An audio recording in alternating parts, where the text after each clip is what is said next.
Astrology, and I am here to talk with you about the astrology of April 27th through May 3rd. We have a few things to talk about this week, not nearly as dynamic as last week, however, still very important. Before we get into all of that, reminder to like, follow, subscribe on Facebook, YouTube, and Instagram. That way you don't miss any of our videos, intentions, or the live weekly meditations that we have on YouTube Sunday nights. So make sure you follow along so that way you don't miss any of that.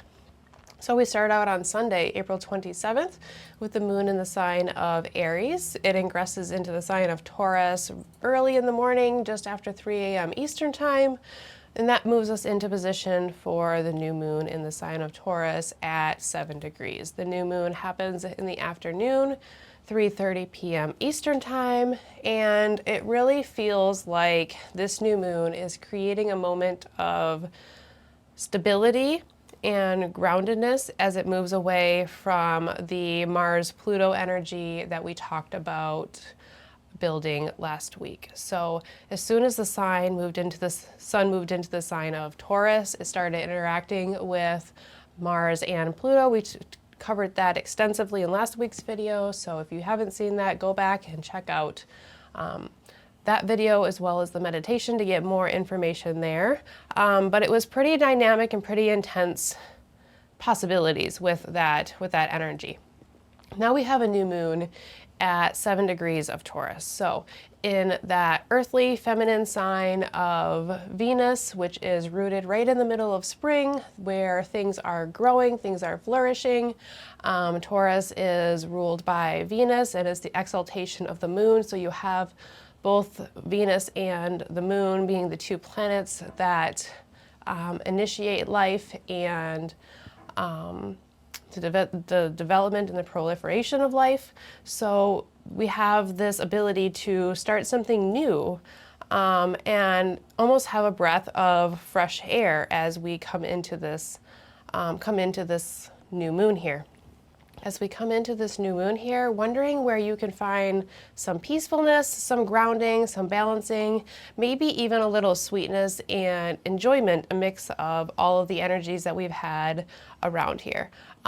Taurus likes to enjoy the finer things in life, again, ruled by Venus, an earthly sign ruled by Venus.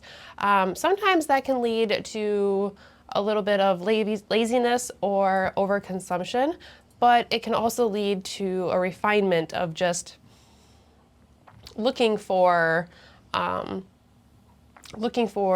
better or the best things that we have here. So where can you create a new space of fertile energy, of creating a fresh breath of air here as the new moon comes through here? Where can you inspire to find a fresh perspective amidst all of the intensity that we've had coming on here around this new moon? So that new moon is on Sunday. That Taurus moon will take us right into Monday, April 28th, where we don't have any exact aspects. Middle of the week is a little bit quiet here. Moon will make a conjunction to Uranus, and that Taurus moon will take us right into Tuesday, April 29th. The moon will move into Gemini just after 2:30 a.m. Eastern time, taking us all the way into Wednesday, April 30th, where we have the moon in the sign of Gemini all day, making a couple aspects. And we also have Venus re-entering Aries on Wednesday as well. As Venus re-enters Aries, she's entering a place where she's already been. However, she's been through the retrograde. So she's reorganized, she's reconfigured, and she's re-looked at what is working and what isn't working. She's went through a process of reclaiming her individuation, and now she's stepping back into Aries full force just to move forward. So there is an empowered moment here. There is strength, there is vitality. You know, when Venus entered Aries the first time, she probably had desires to be individualistic, to step out on her own, to do things a little bit different and claim something for herself, to do it her own way.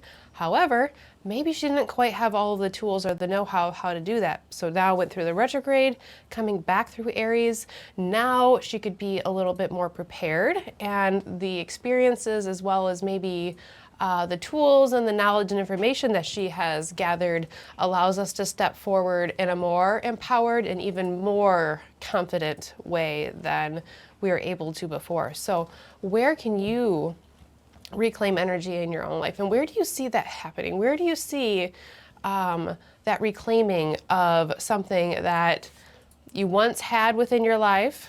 Could be something tangible, could be an emotion, could be a feeling, or just a desire. Could be anything. And now, where are you stepping back into that?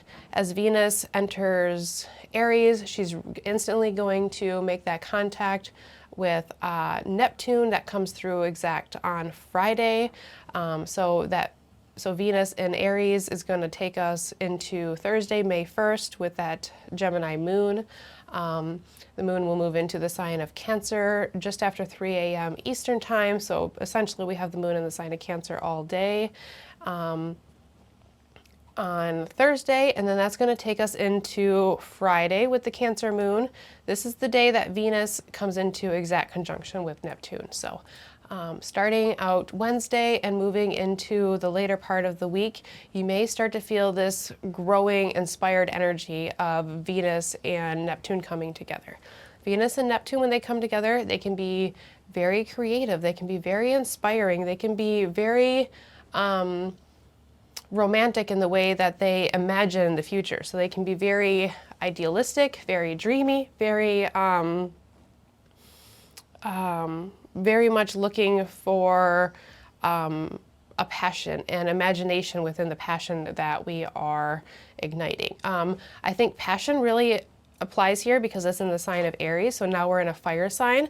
The conjunctions that we've been having for the last several years of Venus and Neptune have been in the sign of Pisces, so they've been in that watery, emotional, intuitive place where we can intune certain energies and feel very, very connected to ourselves, to others, to that divine energy, to the collective, whatever that means for you.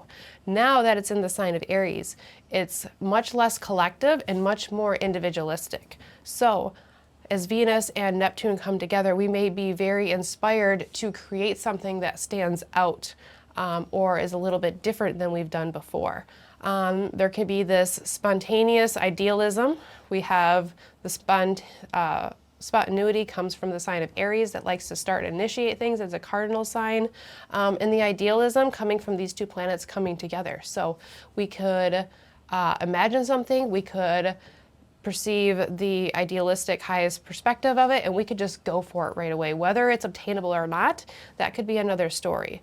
It's a moment of connection for both planets coming through here this week that could lead to drive, motivation, and an initiatory force that feels like there's unseen forces that are behind it. So where can you lean into what is pulling at you this week? And where can you start and initiate something from it? Where can you just jump fully in, both feet at the same time, within reason, of course, and just put aside the worries and the doubts that you have and jump into the thing. Not hesitate, have a plan, of course. Don't, the sun is in the sign of Taurus, so that's a little more grounding, and that is helpful. But where can you step all into the energy without hesitations in a positive way? Where can you lean into what is pulling you? So that is Friday. That Cancer moon that we end with on Friday is going to take us right into Saturday, May 3rd, where the moon will move into the sign of Leo about 7:30 a.m. Eastern time. And then we will have the moon in the sign of Leo, where it will make that opposition to Pluto, and it will conjoin Mars as well. It's interesting to note that this day on Saturday, Mars will make it to 6 degrees of Leo, which is the stationing point when Mars stationed to go retrograde way back when.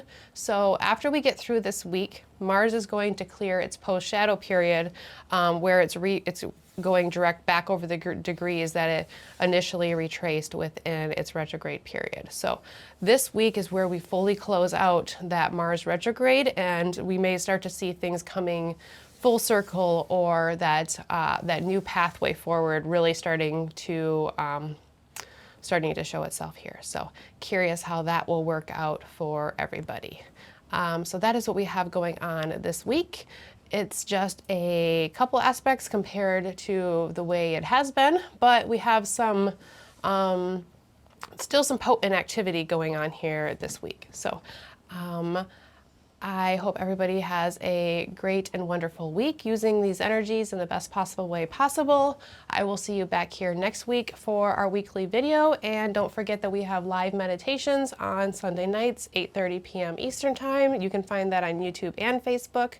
And once you have made through the all of the transits of the week, the meditation is a great way to lean into the energies within a positive way and cultivate a connection and maybe a little bit more of a relationship with the energies and the planets that are surrounding and guiding us. So I will see you at our live meditation as well as back here next week for our next weekly video. Have a great week, everybody.